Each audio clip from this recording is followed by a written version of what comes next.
In the humid, monsoon-drenched heart of New Delhi, there is an object that by all the laws of modern chemistry and thermodynamics simply should not exist. It stands in the center of a dusty courtyard, surrounded by the crumbling red sandstone of the Qutb complex, a silent sentinel that has watched the rise and fall of empires for over 1,600 years. If you were to leave a modern carbon steel shovel out in the Delhi rain for a single summer, it would be a flaking orange ruin within months. Yet this pillar, a massive shaft of nearly pure wrought iron, remains smooth, dark, and almost entirely free of the rot that claims all metal. It is a metallurgical miracle that defies the linear progression of human technology, suggesting that the boring history of ancient India contains secrets that we are only now beginning to quantify through the lens of scanning electron microscopy. This is not a story of magic or ancient aliens, but of something far more impressive, a sophisticated mastery of molecular chemistry achieved by people who worked with hammers, charcoal, and a profound understanding of the Earth's raw elements. To understand the iron pillar, one must first understand the environment that seeks to destroy it. Delhi is a city of climatic extremes. It endures the blistering heat of the pre-monsoon sun, where temperatures regularly exceed 45 degrees Celsius, followed by months of torrential rain and suffocating humidity. This is the perfect breeding ground for oxidation. Rust is the inevitable result of iron meeting oxygen and water, a slow combustion that eventually returns the metal to the earth as iron oxide. And yet, when you approach the pillar, which rises 7.21 meters into the sky, you see a surface that looks more like polished basalt than ancient metal. It is a deep charcoal gray with a slight luster that catches the afternoon light. It has stood in this exact spot for nearly 800 years, and it stood elsewhere for 400 years before that. It is a 6-ton defiance of the second law of thermodynamics. The pillar is located within the Qutb complex, a UNESCO World Heritage Site that is a palimpsest of Indian history. You walk through the ruins of the Quwat al-Islam Mosque, built in the late 12th century, and there, in the middle of a courtyard constructed from the recycled stones of 27 Hindu and Jain temples, stands the pillar. It is a jarring sight. The architecture surrounding it is intricately carved stone, full of geometric patterns and calligraphic inscriptions. The pillar, by contrast, is stark and utilitarian in its geometry, topped only by an ornate capital that hints at its original religious purpose. It is older than everything surrounding it. It is a ghost from a previous age, a relic of the Gupta Empire, often referred to as the Golden Age of India, a time when mathematics, astronomy, and evidently metallurgy reached heights that would not be seen again in Europe for another millennium. If you look closely at the pillar, about 5 feet from the ground, you will see the key to its origin. There is an inscription in Sanskrit, etched in the ancient Brahmi script. The characters are sharp and clear, remarkably unweathered at a passage of 16 centuries. The inscription is a 6-line poem that speaks about a king named Chandra, whose fame was, quote, extended up to the southern ocean, and who attained supreme sovereignty in the world, end quote. Historians have long debated the identity of this King Chandra, but the prevailing consensus is that he was Chandragupta II, the great emperor of the Gupta dynasty, who reigned from roughly 375 to 415 AD. The text tells us that the pillar was erected as a Dhvaja, a standard or flagpole, in honor of the god Vishnu. It was originally placed on a hill called Vishnupadagiri, which translates to the hill of the footprint of Vishnu. However, the iron pillar was not always in Delhi. Geologists and historians have traced its probable original location to the Udayagiri caves in central India, near the Tropic of Cancer. It was a site of profound astronomical significance, a place where the king could align his earthly power with the celestial movements of the sun. It was only much later, likely in the 11th century, that it was moved to its current location by the Tomar king Aningpal. The logistics of moving a 6-ton, 7-meter-long solid iron shaft over hundreds of miles in the 11th century is a feat of engineering in itself, but it pales in comparison to the feat of the pillar's creation. The construction of the pillar represents a level of labor and precision that is difficult to fathom. It was not cast in a single mold like a modern bronze statue. In the 4th century, the technology to melt iron in such large quantities simply did not exist. The melting point of iron is over 1,500 degrees Celsius, a temperature that ancient furnaces could not achieve. Instead, the pillar was created through a process called forge welding. Ancient Indian smiths would have taken smaller blooms, spongy masses of iron created in a charcoal furnace, and hammered them together while white hot. This was done bit by bit, layer by layer. Imagine dozens of blacksmiths, their movements synchronized in a rhythmic dance of fire and percussion, striking the metal with heavy sledges to squeeze out impurities and fuse the lumps into a single monolithic whole. The visible marks of these hammer blows can still be seen on the surface of the pillar if you look past the modern protective railing. It is a physical record of human exertion, a frozen moment of collective effort captured in iron. The pillar's dimensions are equally staggering for its era. It has a diameter of about 48 centimeters at the base, tapering to 29 centimeters at the top, just below the capital. It weighs more than 6,000 kilograms. When it was first analyzed by Western scientists in the 19th century, they were convinced it was made of some unknown alloy, or that the accounts of its age were exaggerated. They could not believe that an ancient civilization possessed the capability to produce such a massive piece of high-quality iron. At the time, European ironworking was still struggling to produce large-scale structural pieces that didn't suffer from internal flaws or rapid corrosion. The Iron Pillar of Delhi was a silent, metallic rebuke to the colonial notion of technological superiority. But the real mystery, the one that has occupied the minds of metallurgians for decades, is the chemistry of the metal itself. Why doesn't it rust? For a long time, there were two competing theories. The first was the environmental theory, which suggested that the dry, clean air of Delhi and the specific local conditions of the Qutb complex provided a protective microclimate. Proponents of this theory argued that the pillar was simply lucky. The second was the material theory, which posited that there was something unique about the composition of the iron, or the way it was processed, that gave it an inherent resistance to decay. In the early 2000s, a team led by Dr. R. Balasubramaniam of the Indian Institute of Technology finally provided the answer, and it was far more fascinating than anyone had imagined. They discovered that the secret lay in a specific chemical element that modern steelmakers try to remove as much as possible: phosphorus. In modern iron production, phosphorus is considered an impurity that makes the metal brittle, but the ancient Indian smiths using specific types of iron ore and charcoal left a high concentration of phosphorus in the final product. Through a complex interaction with the environment, this phosphorus catalyzed the formation of a thin, protective layer on the surface of the metal, a passive film that prevents oxygen and water from reaching the iron beneath. This film is only a 20th of a millimeter thick, yet it is more durable than any paint or galvanization we could apply today. This discovery shifted the narrative from a boring story of accidental survival to a narrative of intentional mastery. As we peel back the layers of the story, we find that the Iron Pillar is not just a monument to a king, but a monument to a lost science. It stands as a bridge between the ancient world's intuitive understanding of materials and our modern desire to conquer them. But to fully understand how this protective film forms, we have to look deeper into the molecular dance of iron, oxygen, and phosphorus, a process that began the very moment the first hammer struck the hot metal in a Gupta-era forge. The story of the pillar is the story of a battle fought at the atomic level, one that the ancient smiths won 16 centuries ago, and a battle we are still trying to understand. To understand this battle, we must first understand the enemy. Rust is not a single event. It is a slow, relentless consumption, a chemical yearning for iron to return to its natural state as iron oxide. In our modern world, we fight this yearning with a constant, expensive application of surface treatments, paints, resins, and galvanization. These are, in essence, temporary bandages applied to a terminal wound. The moment the paint chips or the resin cracks, the iron begins to die. But the Gupta smiths did not just apply a bandage, they fundamentally changed the rules of the engagement by inviting the environment to become the pillar's protector. The high phosphorus content of the metal, which modern steelmaking views as a contaminant to be purged, acts here as a benevolent choreographer. In the presence of the Delhi air, this phosphorus facilitates the formation of a crystalline form of iron oxyhydroxide known as misawite. Unlike the porous, flaky rust that characterizes our modern bridges and cars, misawite is dense, adhesive, and impenetrable. It is a living skin that, if scratched, eventually heals itself through further interaction with the atmosphere. But why does the pillar have so much phosphorus while our modern steel has so little? The answer lies in the very technology we once thought was superior. Today, we use blast furnaces that operate at temperatures high enough to liquefy iron completely. In this molten state, we use limestone flux to strip away impurities like phosphorus to make the steel less brittle and easier to shape into the thin sheets and beams required by modern architecture. The ancient Indian smiths, however, used a bloomery. This was a smaller, charcoal-fired furnace that never quite reached the melting point of iron. Instead of a liquid, they produced a bloom, a spongy mass of solid iron mixed with slag. Because they did not use limestone as a flux, and because the temperatures remained relatively low, the phosphorus present in the original iron ore remained trapped within the metal.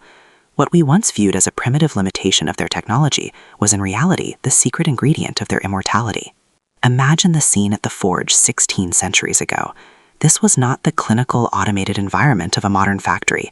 It was a place of sensory overwhelm, the rhythmic, deafening roar of bellows, the suffocating heat of charcoal fires, and the pungent smell of hot metal and sweat.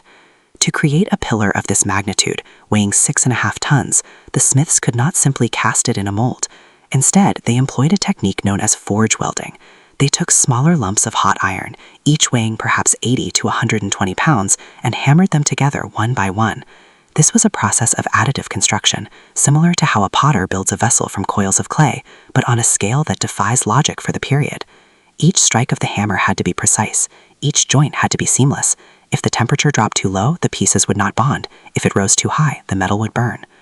As we examine the surface of the pillar today, we can still see the faint rhythmic marks of those ancient hammers. These are the fingerprints of a collective labor force that worked with a level of coordination that we usually associate with the building of the pyramids. It is estimated that it took a team of at least 100 smiths, working in shifts several months to complete the central shaft. They were not just laborers, they were practitioners of an intuitive chemistry. They understood the relationship between the charcoal, the ore, and the air, even if they described these interactions through the language of alchemy or ritual rather than molecular bonds. They knew that by using certain ores and specific woods for their charcoal, they could produce a metal that possessed a spirit capable of resisting the elements. This spirit was further fortified by the unique climate of Delhi. The pillar's survival is a perfect marriage of metallurgical genius and geographical fortune. The region experiences high humidity during the monsoon season, which provides the moisture necessary to kickstart the oxidation process. However, this is followed by long periods of intense dry heat. This wet-dry cycle is critical. It allows the protective misawite layer to form, dry, and harden into a stable protective crust. If the pillar had been placed in a perpetually damp jungle or a salt-heavy coastal environment, the phosphorus might not have been enough to save it. The Delhi air acted as a catalyst, working in tandem with the smith's intentions to bake a protective shell around the iron core. Yet, for all our talk of chemistry and climate, the iron pillar was never intended to be a scientific experiment. It was a statement of power. Near the base of the pillar, at roughly eye level for a person standing in the courtyard of the Qutb Minar, is an inscription in Sanskrit, written in the graceful, curving Brahmi script of the Gupta period. To the casual visitor, these marks might look like mere decoration, but they are the voice of the pillar itself. The inscription tells of a king named Chandra, a monarch whose fame remains on earth, even as he has departed for the celestial world. It describes him as a conqueror who crossed the 7 mouths of the Indus River and defeated his enemies in distant lands. Historians have long debated the identity of this Chandra. Most scholars believe he was Chandragupta II, one of the most powerful emperors of the Gupta dynasty, who ruled during a golden age of Indian art, science, and philosophy. This was an era when Indian mathematicians were calculating the value of pi and developing the concept of zero, while physicians were performing complex surgeries. The iron pillar was the physical manifestation of this intellectual peak. It was originally erected not in Delhi, but on a hill known as Vishnupadagiri, the hill of the footprint of Vishnu, likely located in modern-day Udaigiri in central India. It was designed as a Dhvaja, or standard, to be topped with a figure of Garuda, the mythical eagle vulture who served as the mount of the god Vishnu. The pillar was a bridge between the earthly authority of the king and the divine authority of the heavens. By crafting it from iron, a metal associated with strength and permanence, rather than the more common stone, Chandragupta II was making a specific claim about the endurance of his legacy. He wanted a monument that would outlast the very memories of his enemies. But there is a haunting irony in the inscription. It speaks of a king who has passed away, a ruler who is gone, yet the pillar remains, vibrant and uncorroded. The metal has outlived the flesh, the name, and even the empire it was built to celebrate. As the centuries passed, the Gupta Empire faded into the mists of history, and the pillar began a second, more mysterious life. Around the 11th century, it was uprooted from its original home and transported hundreds of miles to its current location in Delhi. How a 6-ton monolith was moved across the rugged terrain of medieval India remains a subject of intense speculation. Was it moved as a trophy of war or as a sacred relic to sanctify a new capital? Regardless of the reason, its arrival in Delhi marked the beginning of its transformation from a dynastic monument into a legendary curiosity. It stood silent as the Delhi Sultanate rose, as the Mughals built their towering minarets, and as the British Raj attempted to categorize the wonders of the subcontinent. Each new era looked at the pillar and saw something different. A weapon of a forgotten giant, a lightning rod of the gods, or a baffling anomaly of ancient engineering. But beneath all these interpretations, the molecular dance continued, silent and invisible, as the phosphorus and oxygen kept their eternal vigil. Under the blazing sun of the 21st century, we are only now beginning to read the story that the smiths wrote into the very atoms of the iron. To understand the pillar is to understand the paradox of purity. In the world of modern metallurgy, we often equate quality with refinement, the systematic purging of every perceived impurity until only the intended element remains. We seek to strip the iron of its carbon, its sulfur, and especially its phosphorus, believing that perfection lies in what has been removed. Yet, the Gupta smiths of the 4th century operated on a philosophy of inclusion. They did not possess the high-heat blast furnaces that would later define the Industrial Revolution. Instead, they used the bloomery process, a slower, more intimate method of extraction that left the iron riddled with slag and high in phosphorus. For centuries, Western observers looked at this chemical makeup and saw a primitive mistake, a byproduct of an underdeveloped forge. It was only through the lens of modern scanning electron microscopy that we realized the mistake was ours. This high phosphorus content, once dismissed as a flaw, is the very heartbeat of the pillar's immortality. When the iron was first forged and exposed to the humid, cyclical climate of the Indian subcontinent, it did not succumb to the usual cancerous spread of rust. Instead, the phosphorus acted as a catalyst, facilitating a reaction between the metal and the atmosphere to create a thin, crystalline layer of iron oxyhydroxide. This layer, known to scientists as misawite, is only about a 1/20th of a millimeter thick, yet it is as impenetrable as any suit of plate armor. Unlike the loose, flaky rust that characterizes modern steel, a rust that traps moisture and accelerates the decay of the metal beneath, misawite is a passive film. It adheres to the surface with a molecular tenacity, sealing the iron in a vacuum-like state. It is a self-healing skin. If a scratch occurs, the phosphorus-rich iron beneath reacts once more with the air, regenerating its own shield. In the eyes of the ancients, this might have seemed like a divine blessing, or the result of a secret ritual. To us, it is a masterclass in unintentional, or perhaps deeply intuitive, chemical engineering. But the chemistry is only one half of the mystery. The physical construction of the pillar reveals a level of labor-intensive precision that borders on the obsessive. The 6-ton monolith was not cast in a single mold. Such technology did not exist in the 4th century. Instead, it was built through the arduous process of forge welting. Imagine a vast clearing near a mountain of charcoal where hundreds of smiths worked in synchronized shifts. They would have started with small, incandescent lumps of iron called blooms. These blooms were heated until they glowed a brilliant white, then placed against the main body of the pillar and struck with heavy sledges. Each blow of the hammer was a weld, fusing a new fragment of metal into the growing mass. It is estimated that it took over 30,000 individual hammer blows to shape the pillar, a rhythmic, deafening percussion that would have echoed for months across the landscape. The sheer physical standard required to maintain the heat and the force necessary for such fusion is staggering. It was a construction born of fire and muscle, a slow accumulation of metal that gradually ascended toward the sky. When the British began their systematic study of Indian antiquities in the 19th century, they were initially skeptical of the pillar's age. Men like Sir Alexander Cunningham, the founder of the Archaeological Survey of India, were well versed in the iron-working traditions of Europe. They knew that in the West, the ability to produce a single piece of iron of this scale did not emerge until the late 18th century. To suggest that an Eastern civilization had achieved this feat 1,500 years earlier was a direct challenge to the prevailing narrative of European technological superiority. They searched for seams, for joints, for any evidence that the pillar was a clever assembly of smaller parts, cleverly disguised. They found none. The pillar was a single, coherent entity. This revelation forced a quiet recalibration of historical timelines.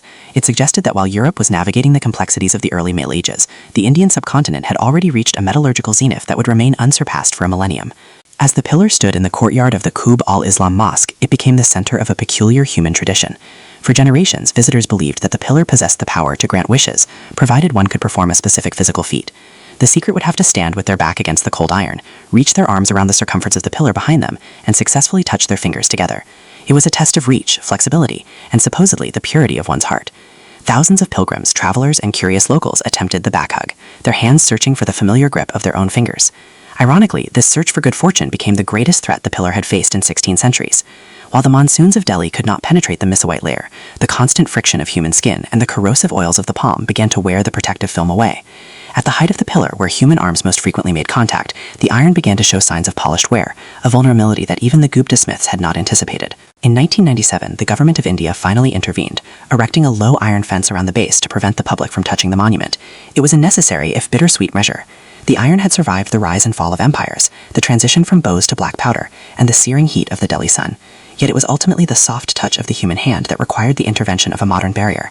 Standing behind that fence today, one can see the contrast between the rough, darker texture of the upper shaft and the smoother, slightly more reflective section where millions of hands once sought a miracle.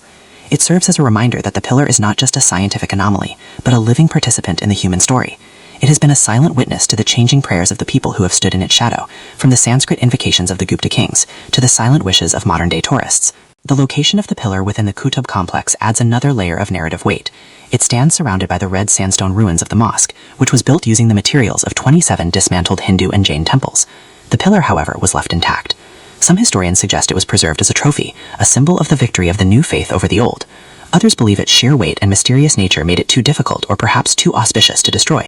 Whatever the reason, its presence creates a striking visual dissonance, a vertical streak of dark, weathered iron rising amidst the ornate carvings and pointed arches of the Islamic architecture. It is a vertical line connecting two very different Indias, a bridge of iron that spans the gap between the classical age of the Vedas and the medieval age of the Sultanates. As we look at the pillar now, we see more than just a triumph of ancient chemistry. We see a testament to the endurance of intent. The men who hammered those 30,000 blows were not just making a decorative object, they were making a statement about the permanence of their civilization.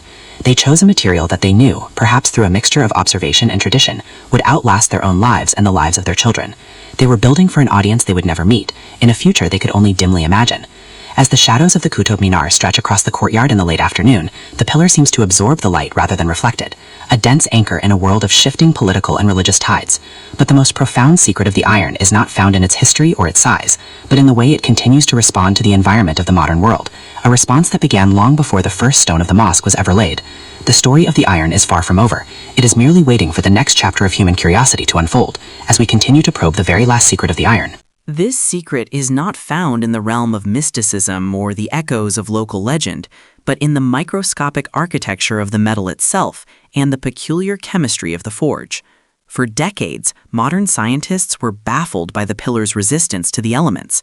In the humid, often punishing climate of Delhi, any other piece of 4th century iron should have long ago crumbled into a heap of reddish-brown dust.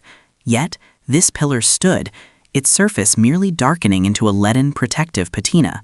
It was only in the late 20th century that metallurgists, most notably Dr. R. Balasubramaniam of the Indian Institute of Technology, began to peel back the layers of this metallurgical miracle. The secret, it turns out, lies in a high concentration of phosphorus, a byproduct of the specific iron smelting process used by the ancient Indian smiths. Unlike modern blast furnaces, which use limestone to remove phosphorus from the ore, the ancient forges used charcoal and did not achieve the same temperatures, leaving the phosphorus within the iron.